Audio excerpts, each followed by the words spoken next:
Okay, so the most used 3 letters of the week of the year, NFTs. We met Christel earlier today. She was on talking about NFTs, but we've asked her to come back to really drill down into what an NFT is, how it works. For an artist, should you be creating NFTs? And if so, how? And then what? And then all those wonderful questions. Please have your questions ready, but please welcome back to the stage, Christel Quek.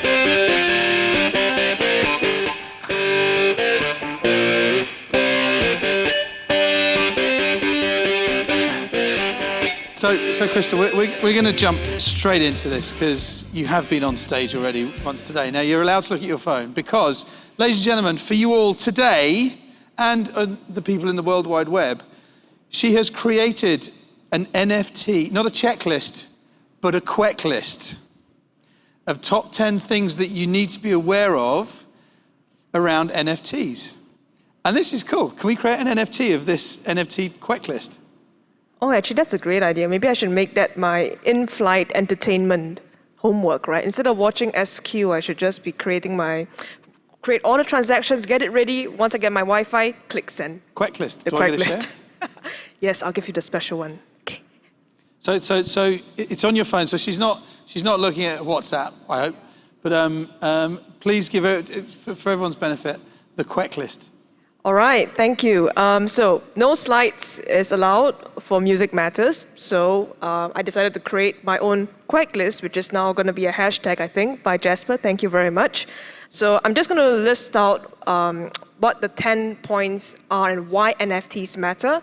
And feel free to take them down if you want. I'm not maybe I'll post this as a Twitter thread later or something like that, and you can take down your notes for yourself. So the first thing that comes to mind on why NFTs matter and what you should take note of is which blockchain. And there are 3 S's that you need to look out for: speed, support, and what is a sensible transaction fee. So there are many different types of blockchain protocols where you can mint, issue, or trade NFTs. The more common ones that you might have heard of would be Ethereum, Solana, Polygon, Binance Smart Chain. The list goes on and on. I'll start with maybe Ethereum first. So Ethereum is pretty much the first smart contract blockchain platform where I think the gentleman just now, the guy from Reed Smith, was talking about smart contracts. That is basically automated code. So how a smart contract works is like a vending machine, right? You put in your $1 and you decide which drink you want, whether it's a Pepsi, whether it's a 7-Up, whether it's a Coca-Cola. You click on it and boom, it comes out. And that is an automated process. Smart contracts work something like that. You put 1 Ethereum in and you select what function you want and boom, that NFT can come out as well. So that's pretty much what a smart contract does. It's automated code, so to speak, right? So Ethereum is the original smart contract processing platform, but because of that, it's very expensive. The transaction fees can be really, really high. You're looking at an average transaction cost for you to buy an NFT, trade an NFT. It can go up to hundreds of dollars, especially if the network is congested. Why is the Ethereum network congested? It's because there are over 37,000 computers verifying transactions. And when these transactions are verified, people who verify the transactions or computers who verify the transactions get Ethereum as payment. That's how the whole blockchain kind of works. And that's why your gas fees and your transaction fees are so expensive, because certain people are going to pay more to get their transactions confirmed way faster, say in 5 minutes, in 1 minute, versus someone who is maybe willing to wait for a longer time. But generally in the blockchain space, because everybody is so impatient and generally a lot of people don't really care about money in a certain way, they just go for the most expensive option. And that's why Ethereum is so expensive in many ways. Then comes all this new wave of blockchain platforms like Solana, which is a special one. I'll come to that in a moment. But the next wave that comes in is the Ethereum virtual machine compatible blockchains. So these are the ones that pretty much duplicated Ethereum, but instead of running it on 37,000 computers, which is decentralized all over the world, they now run it amongst 20 computers, say for Binance Smart Chain. So it's a lot cheaper. For you to mint, claim an NFT, it's like 10 cents. So a lot of people are doing that. But of course, the king of all NFT platforms now is Ethereum. So I'm just going to go through that very quickly because Jasper's giving me the look. Don't forget our sponsors, Eureka. Yes, Eureka. Hello, we spoke earlier on my panel together with him, right? Yeah. Yeah, okay, got it. Now, so speed, support, and sensibility of transaction costs, very, very important.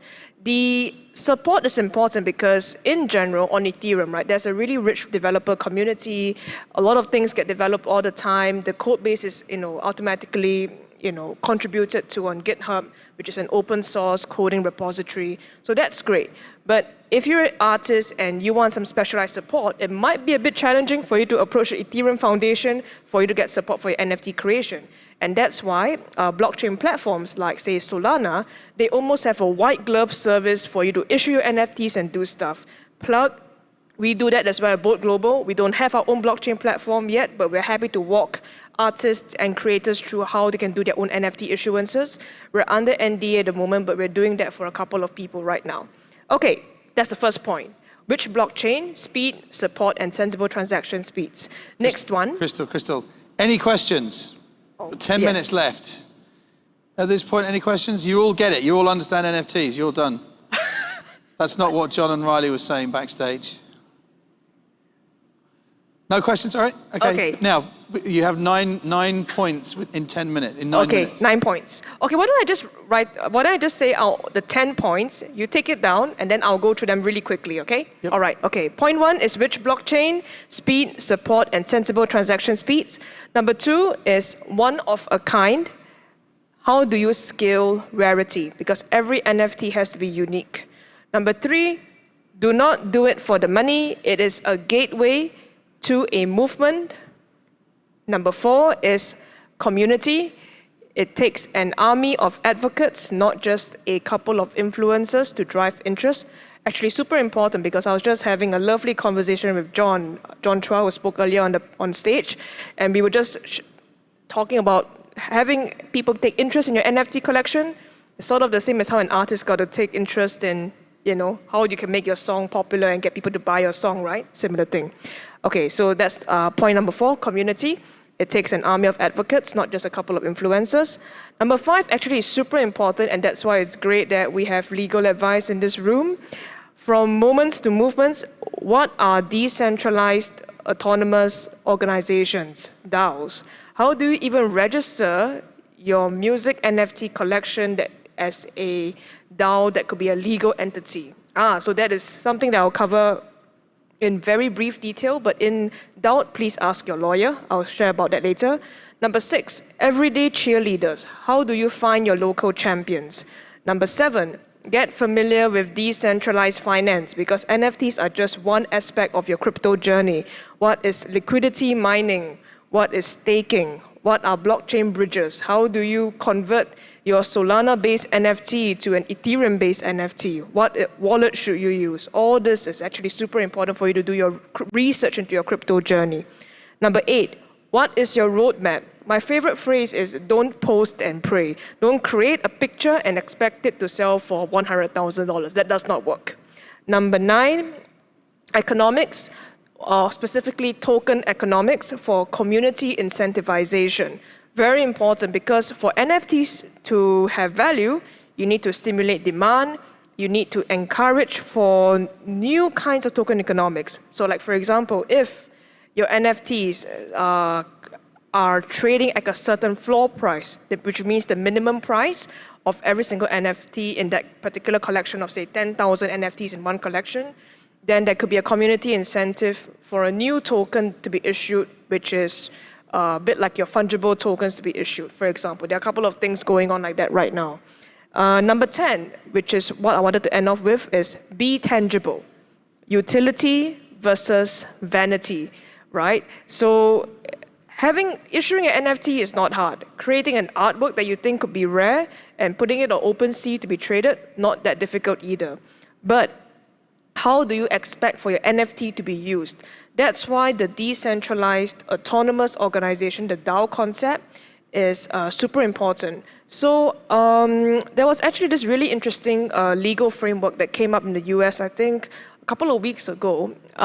It actually suggests that DAOs, decentralized autonomous organizations, are actually good to be, they share characteristics with partnerships and trusts, but the treasury management, the sort of governance of it, it's done through technology, right? So I think the legal incorporation of, if you have to incorporate, say your DAO, you need a bank account and, pay your taxes and everything else, it should be registered as I think I wrote it down, as a unincorporated non-profit association, and UNA. So all this stuff. You can read that? That is the smallest text I've ever I'm actually Getting old. severely myopic, by the way, but I guess the contact lenses are helping. Don't tell my optician that. But moving on, yes, unincorporated non-profit associations, UNA. So why this is important, right, is because there are the most successful NFT collections that we have seen, that I have seen personally, would be, say, like your CryptoPunks, your Bored Ape Yacht Club, for example, right? These are DAOs, where basically when you have the NFT, it's your ticket into an ultra-exclusive community, and they organize themselves around it. So I think in the content creator or an artist or you're a musician, right?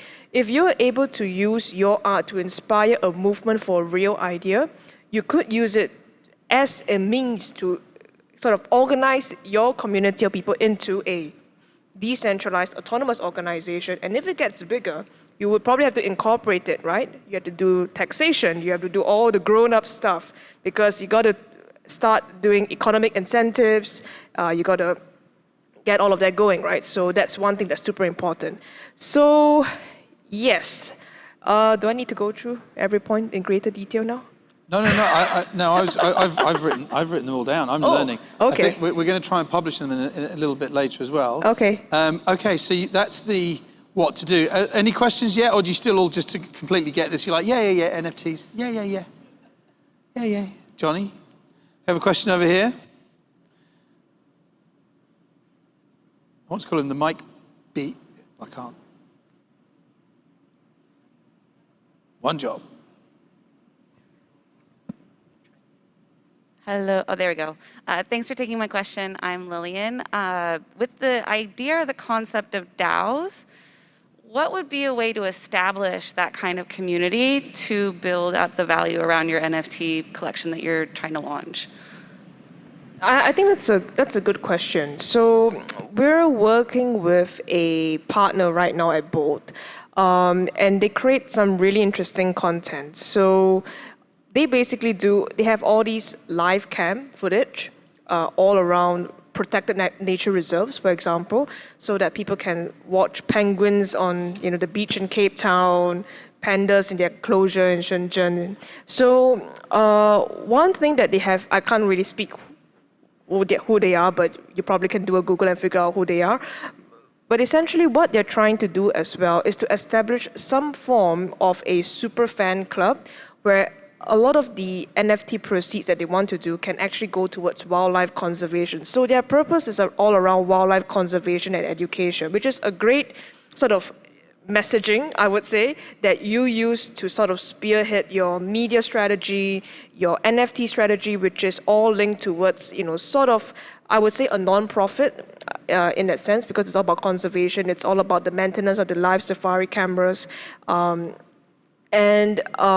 That would be what I would say is something of a really, really good example. And we're working with them on that because they want to do stuff that would be scalable, that would incorporate a media streaming element. Because the other thing as well is that the NFTs, you can trade for it really easily right now on OpenSea and different marketplaces. But it's not always easy to store them on a wallet. Neither is it always easy for you to send or trade it with someone else. Send the NFT to someone else. Say if I want to buy an NFT now and send it to my father, I can't always do that as quickly and easily on the go. And that's something that we're working very hard to sort of look at. But I think to your point, right, the NFTs have to be sort of a ticket to a movement. So I think in this sense, that wildlife conservation route is something that I buy into and I absolutely love. So I'm not sure what could be a really good musician angle could be, but music is the message, right? It's the medium, right? So that could tie back to a greater idea and that an artist could be really passionate about. Yeah. That's fantastic. Well, we're out of time, or we've got one more question. Oh, here we go. Calvin. Hi. Hi. Oh, Calvin, Yeah, sorry. Clarence here. Oh, Clarence, sorry. Hi, Christel. Clarence from Bandwagon Ask. Asia. So I have a question. I know you were also, prior to Bolt, you were also a CMO at Zilliqa. Yeah, and I'm a fan of Zilliqa as well. And I just wanted to check on what your thoughts on the size of the NFT market in Singapore, because you brought up like Bored Ape Yacht Club, and they just had a party about Ape Fest in New York City, right, where the Strokes played there. And I think part of the utility is also where the community is based. And I think that's a huge thing that NFT creators need to figure out. So if let's say here we have many Singaporean artists who are here, what are your thoughts on the size of the NFT community and whether you have some insight on that? That is an excellent question. So, bit of a plug. We have our head of marketing here, Bianca. She's actually gone on her way to do an incredible crypto club in Singapore, specifically actually for women, because I think in a certain extent, a lot of ladies are not entirely comfortable with talking about crypto, which sometimes can be seen as a boys' club. But that's one point. She has a lot of really good. like you. Yeah, well, I don't know. Sometimes I'm like a dude, right? So anyway, I'm like a crypto dude pretending to be a woman-ish. I don't know. Anyway, no, we don't have to go into that detail. But yeah, Bianca, amazing. You should speak to her later. But coming back to your point, right?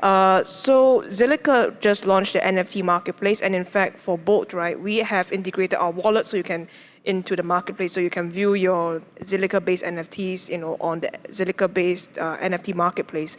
I have seen that the NFT space in Singapore grow quite significantly over just the last 6 months. Quite a lot of Discord servers have been set up. So basically, Discord servers are kind of places where traditionally a lot of gamers come in and they start talking about different topics that they're really passionate about, say like Fortnite, for example, right? The Fortnite Discord channel. But NFTs now have come into fray because what they have done is that if you have a particular NFT and there is sort of a wallet plugin into a Discord server, they detect it, you can automatically join a special server that's only for the NFT community, right? So I've seen that grow quite a fair bit, and not just on Zilliqa's ecosystem, but on Terra, on Solana as well. So I would say for what Zilliqa has done in the ecosystem, which has been very promising, they've recently issued the Indonesian Rupiah stablecoin that is backed by Zilliqa-based technology, and also XSGD, which is a Singapore stablecoin.